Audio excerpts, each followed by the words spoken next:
மஸ்ஜித் அல் ஆயிஷால நாங்க எஹ்ராம் கட்டிட்டு ஆல்ரெடி எஹ்ராம் உடையோட தான் வந்தோம்.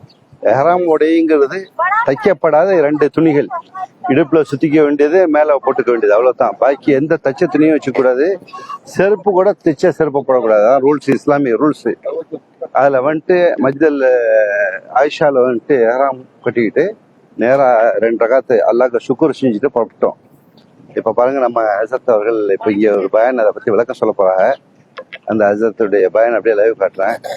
இது எங்களுடைய டீம், கிட்டத்தட்ட 40 பேர் 42 பேர் வராங்க.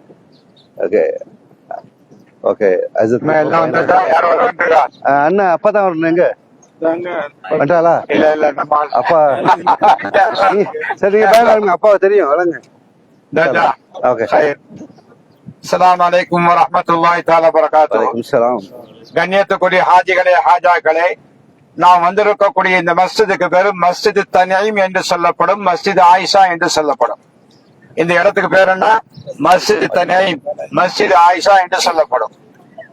பெருமானார் ரசூலுல்லாஹி ஸல்லல்லாஹு அலைஹி வஸல்லம் அன்பு மனைவி ஹஜ்ரத் அன்னி ஆயிஷா சித்திகா ரலியல்லாஹு தஆலா அன்ஹா அவர்கள் ஹஜ்ஜுக்கு வரக்கூடிய காலத்திலே, ஹஜ் முடிச்சதற்கு பின்னாடி அவர்களுக்கு தொழுகை இல்லாத அந்த சமயத்திலே அவர்கள் உம்ரா செய்ய வேண்டும் என்று ஆசைப்பட்டார்கள்.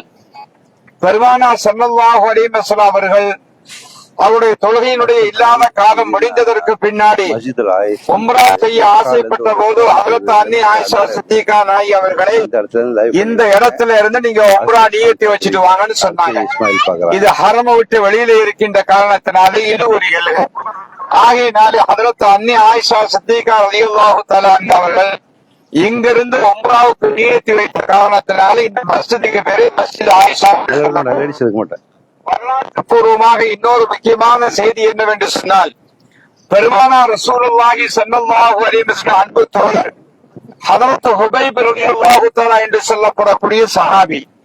அந்த சஹாபி முக்கியமான சஹாபிகள் ஹஜ்ரத் ஹுபைப் அவர்களும் ஒருவர். பெருமானாருக்கு பிரியமான சஹாபி, பெருமானாருடைய அன்புக்கு பாத்திரமான சஹாபி ஹஜ்ரத் ஹுபைப் ரலியல்லாஹு தஆலா அவர்கள் இஸ்லாத்தை ஏற்றுக்கொண்ட காரணத்தினாலே இந்த இடத்துல ஒரு பெரிய ஒரு மரம் நின்றுச்சு. நேரம் இந்த பக்கம் பாருங்க, ஒரு மணலா தெரியுது பாருங்க, தெரியுதா? அந்த மஸ்ஜிதுக்கு பேரு மஸ்ஜித் ஹுபைப். ஹஜ்ரத் ஹுபைப் ரலியல்லாஹு தஆலா அவர்களை அந்த இடத்துல பெரிய ஒரு மரம் நின்றுச்சு.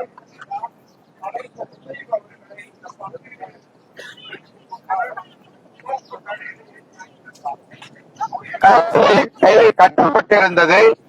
இறுதி கட்டத்திலே இருந்தார்கள் ஹஜ்ரத் ஹுபைப் ரலியல்லாஹு தஆலா அவர்கள்.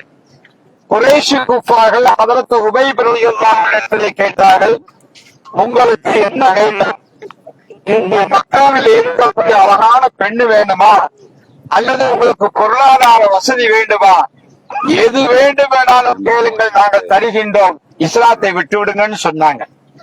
ஹஜ்ரத் ஹுபைப் ரலியல்லாஹு தஆலா சொன்னார்கள், எனக்கு என் நாயகம் தான் எனக்கு முக்கியம், இஸ்லாம் தான் எனக்கு முக்கியம், இதுவெல்லாம் எனக்கு பெரிது கிடையாது, எது நடந்தாலும் நான் இஸ்லாத்தை விட மாட்டேன் என்று ஹஜ்ரத் ஹுபைப் ரலியல்லாஹு தஆலா சிங்கமாக கர்ஜித்தார்கள் என்று வருகிறது.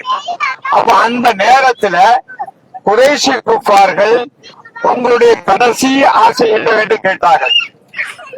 கடைசி ஆசை என்னவென்று கேட்டார்கள்.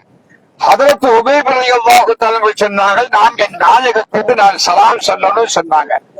பெருமானார் ரசூலுல்லாஹி ஸல்லல்லாஹு அலைஹி வஸல்லம் அவர்கள் புனிதமிக்க ஹரமிலே மக்காவிலே அமர்ந்து கொண்டு சஹாபா பெருமக்களுக்கு மத்தியிலே பேசிக் கொண்டிருக்கக்கூடிய அந்த வேளையிலே ஹஜ்ரத் ஹுபைப் ரலியல்லாஹு தஆலா அவர்கள் எங்கிருந்து சலாம் சொல்கின்றார்கள்.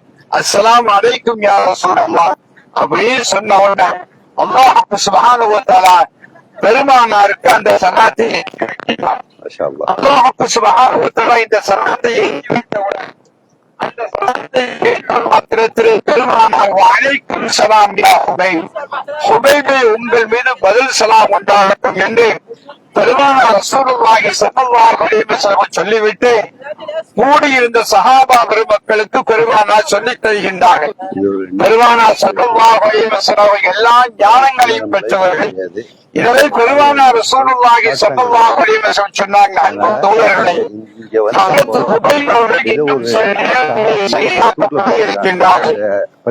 மனோரா இப்போ மனோராவாத கட்டி அந்த இடத்துல சரத்திரத்தை ஆக்கிட்டாங்க. அவங்க பண்ணி கேவலப்படுத்திட்டு போனாலும் அவங்களுடைய வாழ்க்கையில உலகம் முடிஞ்சுன்னு நினைச்சிட்டாங்க.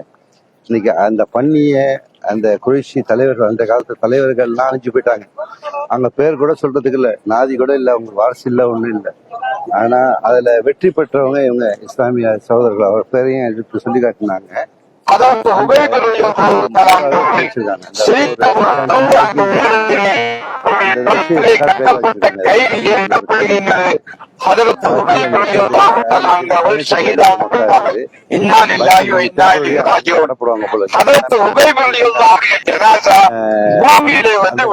இந்த நாட்டுல தன்னையே அர்ப்பணித்துக் கொண்டார்.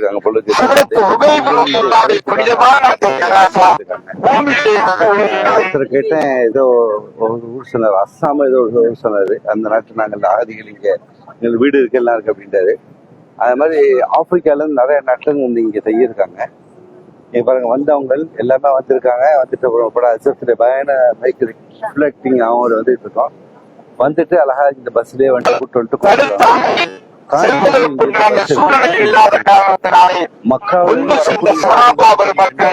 தங்களுடைய உயிரை பாதுகாத்துக் கொள்வதற்காக வேண்டி ரோட்டில் வைத்து விட்டு சென்று விட்டாங்க.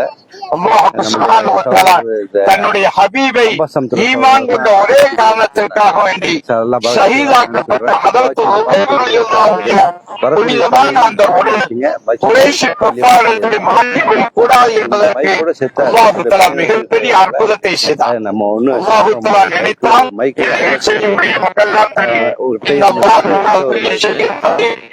பார்க்கக்கூடிய சகோதரர்களுக்கு அல்லாஹ் பறக்கச் செய்வானாக.